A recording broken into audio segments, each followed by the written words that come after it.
요한복음 14장 27절.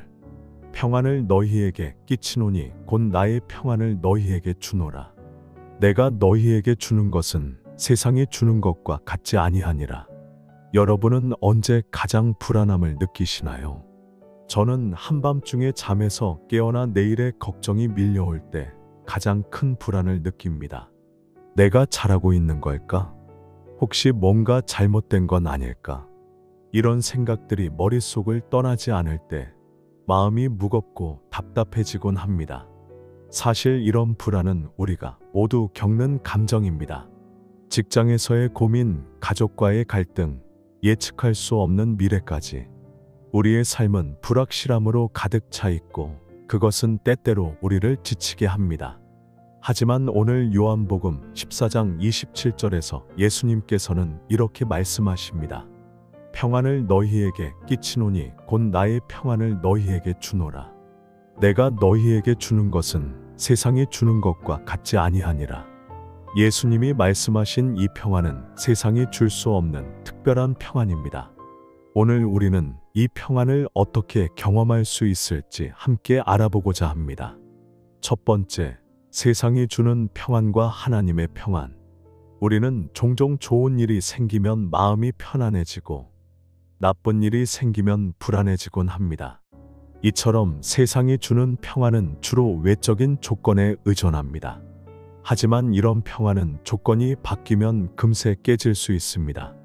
반면 하나님이 주시는 평안은 환경과 상관없이 우리 안에 머무는 평안입니다. 참된 평안은 외부의 조건이 아니라 하나님과의 관계에서 시작됩니다. 하나님이 주시는 평안은 조건에 따라 흔들리지 않습니다. 그것은 우리의 내면에서 하나님과의 깊은 관계를 통해 시작되며 우리를 넘어서는 영원한 힘을 가지고 있습니다. 두 번째, 평안을 경험한 사람들의 이야기. 마틴 루터는 종교개혁을 이끌면서 끊임없는 위협과 공격을 받았습니다. 하지만 그는 이렇게 고백했습니다. 하나님께 내 모든 걱정을 맡기고 나니 나는 비로소 평안히 잠들 수 있었습니다. 루터가 경험한 이 평안은 그가 처한 상황과는 상관없었습니다. 중요한 것은 그의 믿음이었습니다. 하나님께 모든 것을 맡길 때 그는 참된 평안을 누릴 수 있었습니다. 세 번째, 평안을 찾는 방법. 하나, 기도로 하나님과 대화하기. 빌립보서 4장 6절에서 7절 말씀은 이렇게 말합니다. 아무것도 염려하지 말고 다만 모든 일에 기도와 간구로 너희 구할 것을 감사함으로 하나님께 아뢰라. 그리하면 모든 지각에 뛰어난 하나님의 평강이 그리스도 예수 안에서 너희 마음과 생각을 지키시리라. 기도는 단순히 우리의 문제를 나열하는 것이 아닙니다. 그것은 우리의 마음을 하나님께 드리고 염려와 두려움을 맡기는 시간입니다. 둘, 말씀을 묵상하며 하나님 안에 거하기. 시편 23장은 이렇게 고백합니다. 여호와는 나의 목자시니 내게 부족함이 없으리로다. 하나님의 말씀은 우리 영혼의 양식입니다. 매일 말씀을 묵상하고 마음에 새길 때 우리는 세상의 염려와 두려움에서 벗어나 하나님 안에서 안식을 찾게 됩니다. 셋, 감사하는 태도로 하나님께 응답하기. 데살로니가전서 5장 18절 말씀은 이렇게 권면합니다. 범사에 감사하라. 이것이 그리스도 예수 안에서 너희를 향하신 하나님의 뜻이니라. 감사는 우리의 시선을 문제에서 하나님께로 돌리게 합니다. 이번 주 하나님의 평안을 삶에서 경험하시기를 소망하며 세 가지 도전을 드립니다. 첫 번째, 매일 아침 10분 동안 기도로 하루를 시작하며 염려를 하나님께 맡기세요.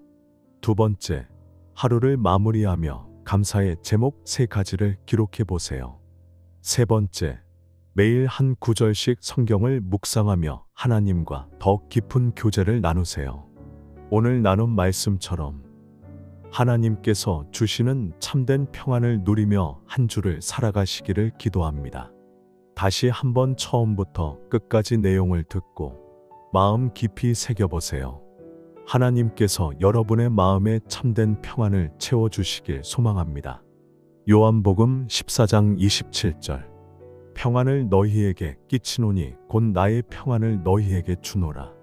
내가 너희에게 주는 것은 세상이 주는 것과 같지 아니하니라.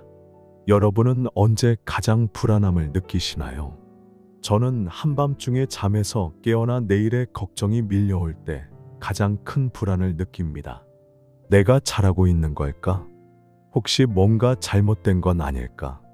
이런 생각들이 머릿속을 떠나지 않을 때 마음이 무겁고 답답해지곤 합니다. 사실 이런 불안은 우리가 모두 겪는 감정입니다. 직장에서의 고민, 가족과의 갈등, 예측할 수 없는 미래까지 우리의 삶은 불확실함으로 가득 차 있고 그것은 때때로 우리를 지치게 합니다. 하지만 오늘 요한복음 14장 27절에서 예수님께서는 이렇게 말씀하십니다. 평안을 너희에게 끼치노니 곧 나의 평안을 너희에게 주노라. 내가 너희에게 주는 것은 세상이 주는 것과 같지 아니하니라. 예수님이 말씀하신 이 평안은 세상이 줄 수 없는 특별한 평안입니다. 오늘 우리는 이 평안을 어떻게 경험할 수 있을지 함께 알아보고자 합니다. 첫 번째, 세상이 주는 평안과 하나님의 평안. 우리는 종종 좋은 일이 생기면 마음이 편안해지고 나쁜 일이 생기면 불안해지곤 합니다. 이처럼 세상이 주는 평안은 주로 외적인 조건에 의존합니다. 하지만 이런 평안은 조건이 바뀌면 금세 깨질 수 있습니다. 반면 하나님이 주시는 평안은 환경과 상관없이 우리 안에 머무는 평안입니다. 참된 평안은 외부의 조건이 아니라 하나님과의 관계에서 시작됩니다. 하나님이 주시는 평안은 조건에 따라 흔들리지 않습니다.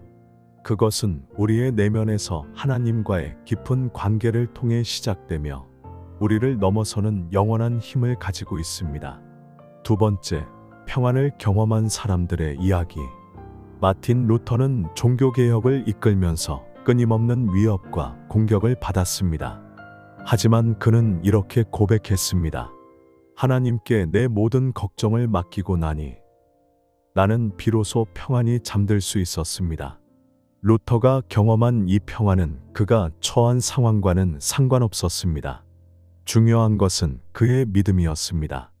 하나님께 모든 것을 맡길 때 그는 참된 평안을 누릴 수 있었습니다. 세 번째, 평안을 찾는 방법. 하나, 기도로 하나님과 대화하기. 빌립보서 4장 6절에서 7절 말씀은 이렇게 말합니다. 아무것도 염려하지 말고 다만 모든 일에 기도와 간구로 너희 구할 것을 감사함으로 하나님께 아뢰라. 그리하면 모든 지각에 뛰어난 하나님의 평강이 그리스도 예수 안에서 너희 마음과 생각을 지키시리라. 기도는 단순히 우리의 문제를 나열하는 것이 아닙니다. 그것은 우리의 마음을 하나님께 드리고 염려와 두려움을 맡기는 시간입니다. 둘, 말씀을 묵상하며 하나님 안에 거하기. 시편 23장은 이렇게 고백합니다. 여호와는 나의 목자시니 내게 부족함이 없으리로다. 하나님의 말씀은 우리 영혼의 양식입니다. 매일 말씀을 묵상하고 마음에 새길 때 우리는 세상의 염려와 두려움에서 벗어나 하나님 안에서 안식을 찾게 됩니다. 셋, 감사하는 태도로 하나님께 응답하기. 데살로니가전서 5장 18절 말씀은 이렇게 권면합니다. 범사에 감사하라. 이것이 그리스도 예수 안에서 너희를 향하신 하나님의 뜻이니라. 감사는 우리의 시선을 문제에서 하나님께로 돌리게 합니다. 이번 주 하나님의 평안을 삶에서 경험하시기를 소망하며 세 가지 도전을 드립니다. 첫 번째, 매일 아침 10분 동안 기도로 하루를 시작하며 염려를 하나님께 맡기세요. 두 번째, 하루를 마무리하며 감사의 제목 3가지를 기록해 보세요. 세 번째, 매일 한 구절씩 성경을 묵상하며 하나님과 더 깊은 교제를 나누세요.